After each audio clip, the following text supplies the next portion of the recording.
Hi, my name's Caitlin, and I'm going to be talking to you about nonverbal communication.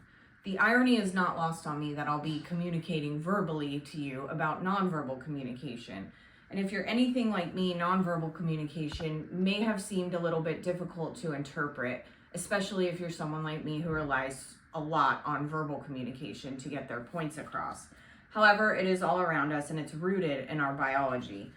Upon reading chapter 6, I noticed just how non-verbally I do tend to communicate. I use faces and gestures constantly to show others how I feel.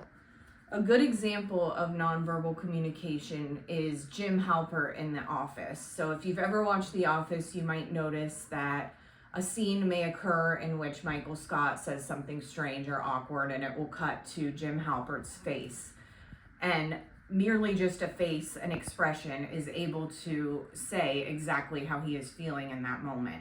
So I tend to do that a lot in my life with my partner, with my friends, and in certain meeting settings where I'm trying to look at someone to tell them how I might be feeling. I also work in the service industry, so there's a lot of types of communicators that come into my work. I have deaf customers and I have foreign customers, and I don't speak American Sign Language, so those deaf customers often have to rely on nonverbal communication to get their point across.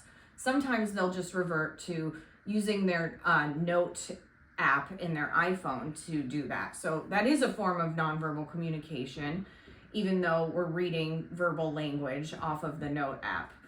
Other times with foreign people where I don't speak their respective languages, they rely on hand gestures or me showing them items that I carry in order to get their point across. So oftentimes that is with like sizes. People will do things like this, or with beverages that they want, they might point. And usually with those customers, I can laugh and learn, and we still are having a communicative discussion, though we are not using the English language or relying solely on that. So yeah, that is what I have to say about nonverbal communication today. Thank you for listening to me.